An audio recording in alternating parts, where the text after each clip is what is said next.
I'm just making a short video to explain how I keep my hands warm in winter. First of all, about 2 years ago I bought this heated Oxford grip system, and it worked fine, and then it stopped working sometimes, and then it worked fine. What I found was the problem was between this controller and the bit that goes to the grips and to the power cable, to the battery, are little connectors, and I found that even though I'd taped the connectors together, having put them solidly together, that they must have moved just a fraction. The current would stop circulating and the grips went off, which meant when the grips went off, my hands didn't have any heat and they would become progressively colder. So what I had to do was cut all the connectors off out of the system, and I soldered everything together and insulated it with some heat shrink, put it back together, and I've never had a problem since. See here, if I switch it on, it works perfectly and it stays on all of the time. Second thing I've done, which I should have done years ago, is I bought a Scott oiler and fitted it. The benefit of that is you can ride using the palm of your hand. You can transition from palm of your hand to grips and then back again.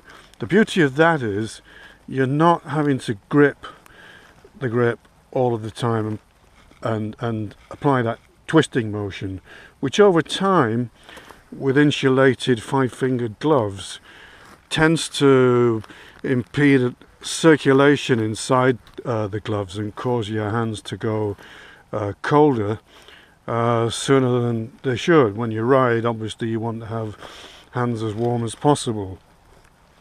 So I find that this little device here is probably one of the best things that I've bought for my motorcycle. To adjust it, because in this mode, if I put pressure on it in an anti-clockwise manner, it grips the grip and it applies the throttle. But to adjust the sweet spot for yourself, if you haven't got one and you intend to get one, if you rotate it clockwise, you can spin it around to any position that you want until you get the perfect sweet spot for yourself. And I find that in combination with these heated grips, that this is a fantastic device to have. Like I said before, I should have bought one years ago. The third thing that I've done is I have eliminated these 5-fingered gloves, and I have bought a pair of lobster claw gloves. So instead of 5 little finger holes, you've got 3. Thumb goes in this one, 2 fingers in this one, 2 fingers in this one. Great for braking. You can still use your brake with 2 fingers. They're nice and soft. These are made by Ricker. They're leather and textile. Leather's not too thick, so the heat from the heated grips can penetrate easily. And they don't, as I said before, on the 5-fingered glove, they don't cut the blood supply off. They leave a nice airspace in which your hands can heat up, and it makes the whole thing really nice and comfortable. So the combination of the Oxford heated grips, this Scott oiler, and these lobster claw gloves, I know they look funny, really have improved my winter riding no end.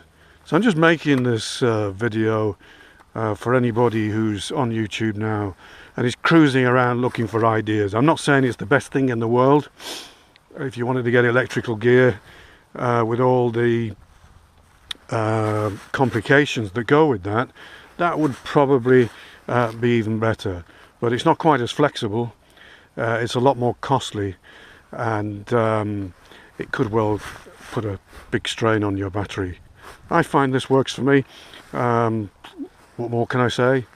If you've stayed with the video until the end, thank you for watching.